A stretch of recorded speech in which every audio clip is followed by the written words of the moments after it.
Hello students, how do organism reproduce. जनन कैसे होता है, तो ये जनन का चैप्टर है, इसको हम करते हैं। What is importance of DNA coping in reproduction, यानी जनन के अंदर जो डीएनए कोपिंग होती है उसकी क्या महत्व, वो क्यों महत्वपूर्ण है। तो डीएनए जो होता है ना, वो करेक्टर जो होते हैं वो माता पिता में, जो माता पिता से करेक्टर बच्चे में ट्रांसफर होते हैं, तो उसमें डीएनए जाता है। DNA is important for reproduction because it maintains body design of the species. पहली बात तो ये बॉडी डिजाइन को बना के रखता है। Organism use their characteristics in special habitats, तो जो विशेष जो हैबिटेट होते हैं, रहने की जगह होती है, वो अपने गुण वहां पे प्रयोग करते हैं। In addition it keeps up life process in right direction, तो वो जो जीवन की प्रक्रिया है ना, उनको सही दिशा में ले जाने में मदद करता है। Why is variation beneficial to species but not necessary to individuals. जो वेरिएशन होती है, विविधताएं होती हैं, वो स्पेसीज वो तो बेनिफिशियल होती हैं, फायदा पहुंचाती हैं, लेकिन इंडिविजुअल को के लिए वो जरूरी नहीं है। तो there is no special effect of variation to life of organism because they have even effects on basis of equality. तो जो कोई विशेष वेरिएशन जो होती है ना, विविधता है, उनका जो जीवन है ऑर्गेनिज्म का, उस पे कोई विशेष प्रभाव नहीं पड़ता है, क्योंकि उनके ऊपर दे have even effects on basis of equality. जो समानता का आधार है, उसके ऊपर उसमें समान प्रभाव पड़ता है। DNA copies are similar but may not be identical to original. DNA copy क्या होती है, जैसे कॉपी हमें फोटोकॉपी नहीं कराते हैं डॉक्यूमेंट की, ऐसे ही जो हमारे अंदर डीएनए है, वो जब उस बच्चे में ट्रांसफर होता है तो उसकी एक कॉपी के रूप में ट्रांसफर होता है। सारा ट्रांसफर नहीं होता, ओरिजिनल ट्रांसफर नहीं होता, कॉपी ट्रांसफर होती है, यानी वैसे ही गुण बना के वो ट्रांसफर हो जाते हैं, और जो ओरिजिनल है वो वुमेन के अंदर ही रह जाता है। Slowly the variation increases and new species are develop. तो इस प्रक्रिया के अंदर कुछ विविधताएं भी आ जाती हैं। सारे के सारे वो के वो गुण नहीं जाते डीएनए में, जो हमारे डीएनए में कॉपी में वो के वो नहीं जाते, कुछ विविधताएं आ जाती है उसमें, और उसके कारण फिर नया जीव बनने लगता है, जिसको नई स्पेसीज बोलते हैं। Therefore variations are beneficial to species but not necessary to individual.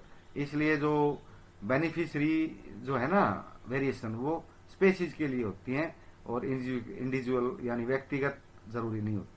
What are modes of asexual reproduction, यानी लैंगिक और अलैंगिक दो जनन होते हैं।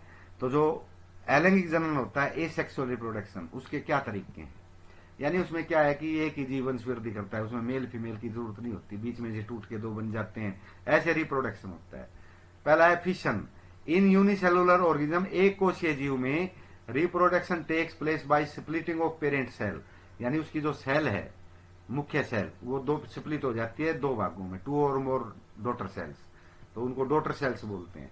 It is of two types, ये दो तरह की होती है, binary fission, multi fission. Binary fission का मतलब है उसके दो हिस्से हो जाना। When parent cells split into two daughter cells, जब दो डॉटर सेल्स बनती हैं तो उसको हम बोलते हैं बाइनरी फिशन, जैसे अमीबा या बैक्टीरिया में होता है। Multiple fission, when parent cells splits into more than two daughter cells, जब दो से ज्यादा सेल्स में टूट जाए, then it is called multiple fission, जैसे प्लाज्मोडियम में होता है। Fragmentation, simply organized multicellular organism reproduce by fragmentation. The cell first develop, fragmentation होता है, पहले तो सेल है ना वो डेवलप होती है, विकास होता है उसका, and then breaks up into smaller pieces, और उसके बाद वो छोटे छोटे टुकड़ों में बट जाती है। For example spirogyra. It is not possible in all multicellular organism, लेकिन ये मल्टी सेलुलर ऑर्गेनिज्म में मतलब कि संभव नहीं है, because these organism are not just a group of cells, क्योंकि ये ऑर्गेनिज्म ऐसा नहीं है कि एक सेल्स का ढेर बन गया तो वो बन गया, but they have different organs for different work, उनमें अलग अलग अंग होते हैं अलग काम करने के लिए।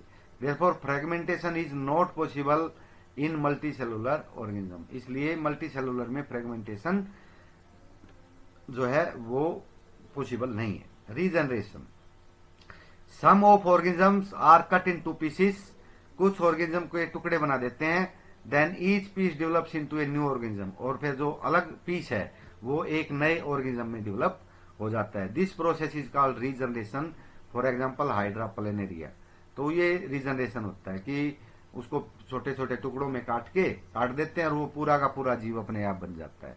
There is some out growth in some organism, कुछ जीवों में क्या होता है, एक अलग की टहनी सी निकल जाती है, एक तरफ में आउट ग्रोथ हो जाती है। दीज आर कॉल्ड बर्ड्स, इनको बर्ड्स बोलते हैं। These buds develop and take shape of parent, धीरे धीरे ये बढ़ती है और जो अपना ओरिजिनल पौधा था उसकी तरह हो जाती है। Finally it separates from parent and becomes new organism, उसके बाद वो टूट जाती है और नया ऑर्गेनिज्म बन जाता है, जैसे हाइड्रा होता है। अगला है वेजिटेटिव प्रोपेगेशन। तो वेजिटेटिव प्रोपेगेशन क्या होता है, in this method vegetative parts of other than seeds, यानी बीजों को छोड़ के अलग भाग, जैसे रूट है, तना है, पत्ते हैं, are use to develop new plants, और नया पौधा बन जाता है इनको। Cutting is use to grow sugar cane, जैसे शुगर केन है, गन्ना है, उसको बीच में काट काट के धरती में दबा देते हैं, अपने आप पेड़ उग जाता है। रोज है, अंगूर है, ये इसी प्रकार के होते हैं। It is called vegetative propagation. Spore formation, reproduction by formation of spores is a common method of asexual reproduction. तो स्पोर्स बनते, ऊपर कुछ गुच्छे से बन जाते हैं जिनके अंदर उसके बीज बनते हैं। In some bacteria and most of fungi, the structure of spore is called sporangium. तो जो स्पोर बनता है बाल की तरह होता है, वो स्पोरेंजियम बोलते हैं। Sporangium develops into spores. The mature spore are release into air, वो हवा में बिखर जाते हैं।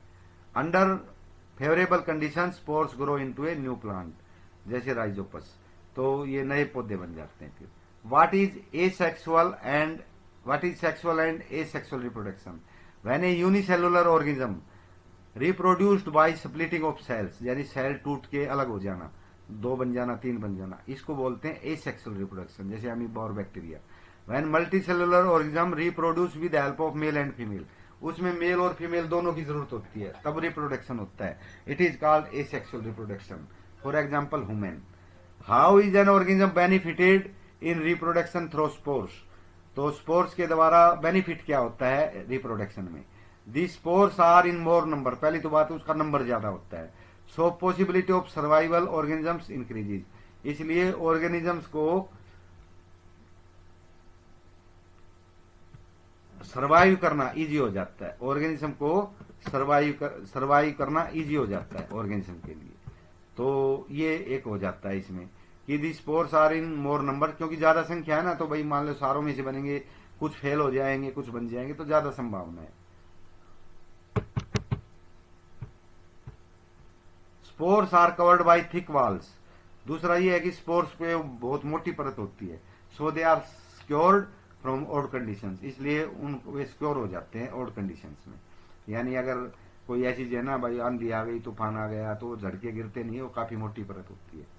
Give reasons why complex organism does not reproduce through regeneration, तो जो कम्प्लेक्स ऑर्गेनिज्म है जो आजकल के मल्टी सेलुलर, वो रीजनरेशन से क्यों नहीं प्रोड्यूस होते, यानी क्यों नहीं बनते।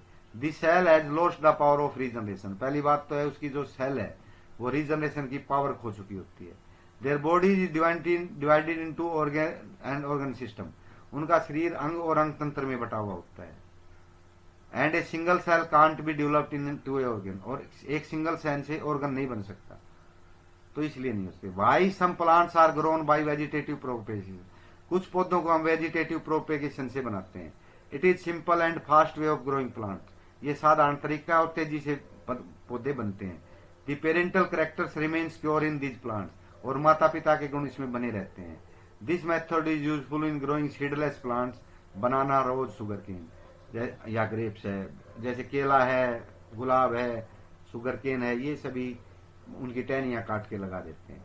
Y is DNA copying essential part of reproduction, तो डीएनए कोपिंग रिप्रोडक्शन का जरूरी हिस्सा क्यों है। Because DNA copying parental character are transferred to newly born organism in equal quantity, क्योंकि जो डीएनए कोपिंग है वो न्यू की यूं पेरेंटल जो कैरेक्टर है डीएनए के, वो यूं के यूं ट्रांसफर हो जाते हैं न्यू बोर्न बेबी के अंदर। The new copy of DNA is found from DNA coping, और जो डीएनए कोपिंग हमने दी थी उससे नई कॉपी, यानी एक कॉपी से दूसरी कॉपी बनती रहती है। The new cells are similar DNA copying from parental cell, और नई सेलों की जो डीएनए है वो माता पिता की सेल के बराबर होती है। In this way parental characters remain secure, इस प्रकार से जो पेरेंटल कैरेक्टर हैं वो सिक्योर होते हैं। How is pollination differ from fertilization. देखो पोलिनेशन का मतलब होता है कि जब फूलों में परागकण जाते हैं, दूसरे फूल मादा फूल पे गिरते हैं, तो वहां पे पोलिनेशन होता है।